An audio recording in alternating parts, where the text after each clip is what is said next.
முதற்க news 18 Tamil Nadu சார்பாக வாழ்த்துக்களை தெரிவித்துக் கொள்கிறோம் சார். தொடர்ந்து ஒரு மனித மூளையை வந்து 3D அளவில் வந்துட்டு ரொம்ப உருவாக்கி இருக்கிறீங்க. இதனோட முக்கிய நோக்கம் எப்படி? ஸோ நாங்கள் இந்த சுதா கோபாலகிருஷ்ணன் பிரெயின் சென்டர் 2022 ஆரம்பித்தப்போ எங்களோட நோக்கம் என்னென்னா, மூளையை நம்ம டீட்டெயில்டாக இன்னும் பார்க்கவே இல்லை. பார்த்தா தான் ஒரு விஷயத்தை புரிஞ்சிக்க முடியும்.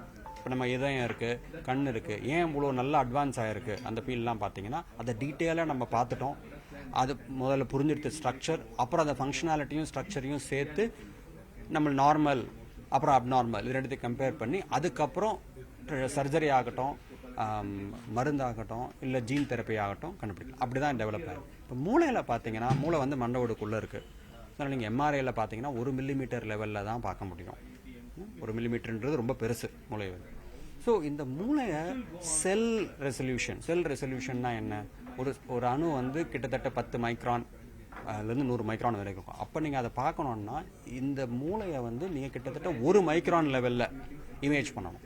அந்த 1 மைக்ரான் லெவலில் இந்த என்டையர் மூளையை இமேஜ் பண்ணோன்னா அது ஒரு பெரிய சேலஞ்ச். ஸோ அந்த சேலஞ்ச் தான் நாங்கள் எடுத்துட்டோம். எடுத்துகிட்டு மனித மூளை அது சிசுவிலேருந்து, கர்ப்பத்தில் இருக்கிற சிசுவிலேருந்து மூப்பில் வரைக்கும் அந்த என்டையர் ஹியூமன் பிரெயினில் வேறு வேறு ஏஜ் குரூப், ரெண்டாவது வேறு diseases, right, infection, stroke, neuro degeneration, Alzheimer's, Parkinson's, மூளை வளர்ச்சியே ஆகாமல் குழந்தைங்கள் இருக்குது, அவங்களோட மூளை ஏன் அது மாதிரி இருக்குது, இதெல்லாம் கண்டுபிடிக்கிறது தான் எங்களோட நோக்கமாக இருந்தது. அதுக்காக தான் இந்த ஒர்க்கை பண்ணியிருக்கோம். சுமார் எத்தனை ஆண்டுகள் ஆனது இதை கண்டுபிடிக்கிறதுக்கு? இதனுடைய பயன்கள் அப்படிங்கிறது இனி வரக்கூடிய நாட்களில் எந்த அளவுக்கு இருக்கும்? ஸோ இந்த ஒர்க் வந்து நாங்கள் 2020 ஸ்டார்ட் பண்ணோம். அந்த முதல் 1 வருஷம் 1.5 வருஷம் இந்த டெக்னாலஜி முதல்ல தொழில்நுட்பம் ஒன்றும் நம்ம சொன்ன மாதிரி முன்னாடி இந்த தொழில்நுட்பமே கிடையாது. இந்தியாவில் மட்டும் இல்லை, உலகத்திலே இந்த ஸ்கேலில் இந்த பெரிய அளவில் பண்ணுறதுக்கு தொழில்நுட்பம் இல்லை. அந்த தொழில்நுட்பத்தை முதல்ல நாங்கள் டெவலப் பண்ணோம் ஐஐடி மெட்ராஸில். 2020 22 வரைக்கும் அந்த தொழில்நுட்பம் ஆரம்பிச்சோம். அதுக்கப்புறம் அந்த தொழில்நுட்பம் நல்லா ஒர்க் ஆனதுக்கப்புறம் நாங்கள் இந்த வேறு மூளையை நாங்கள் ஸ்டோர் பண்ண அங்கே அக்வயர் பண்ண மூளையெல்லாம் ஸ்டார்ட் பண்ணோம்.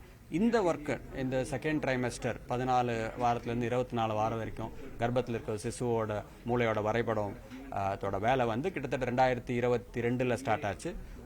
ஒரு வருஷம் 1.5 வருஷத்தில் அந்த வேலை சக்ஸஸ்ஃபுல்லாக முடிஞ்சு கடைசி 6 மாதம் 7 மாதத்தில் அந்த பிரெயினை வந்து அந்த பிரெயின் டேட்டாவை வந்து நாங்கள் இந்த ஜர்னல் ஆஃப் கம்பேரிட்டிவ் நியூராலஜி அப்படின்ற ஒரு ஜேர்னல், அது கிட்டத்தட்ட ஒரு 133 வருஷ ஜேர்னல், அதுக்கு ரிலீஸ் பண்ணி அவங்களோட எக்ஸ்பர்ட்ஸ் எல்லாம் வச்சு அதை ரிவ்யூ பண்ணி அவங்க வந்து இது சிறப்பு இதழாக வெளியிடுறாங்க. அந்த 3D மூளையை உருவாக்குவதற்கான செலவு அப்படிங்கிறது எந்த அளவுக்கு இருந்துச்சு? அதுக்கு தேவையான உபகரணங்கள் எல்லாமே நம்ம கிட்ட இருந்துச்சு? நீங்கள் சொன்ன மாதிரி உபகரணங்கள் நம்ம கிட்ட இல்லை, எல்லாத்தையும் டெவலப் பண்ண வேண்டியதாக இருந்தது. ஏன்னா நான் சொன்ன மாதிரி இந்த உபகரணங்கள் வந்து சின்ன மூளை இல்லை ஒரு 100 செக்ஷன் 1000 செக்ஷன் அப்படி பண்ணுற மாதிரி இருக்கிற உபகரணங்கள் தான் உலகத்தில் இருக்குது. இப்போ நம்ம வந்து ஒரு பிரெயின்லேயே கிட்டத்தட்ட 3000 செக்ஷன், அப்படி 5 பிரெயினை கிட்டத்தட்ட 15000 செக்ஷன் நீங்கள் கட் பண்ணணும். அதுக்கான தொழில்நுட்பத்தை வச்சு செய்கிற உபகரணங்கள் நாங்களே தயாரித்தோம். நீங்கள் செலவுன்னு சொல்கிறத விட இது வரைக்கும் எங்களுக்கு வந்திருக்கிற ஃபண்டிங் வந்து கிட்டத்தட்ட ஒரு 120 கோடி ஃபண்டிங் வந்திருக்கு. அதை வச்சு நாங்கள் வேறு பிரெயின் பண்ணிட்டுருக்கோம்.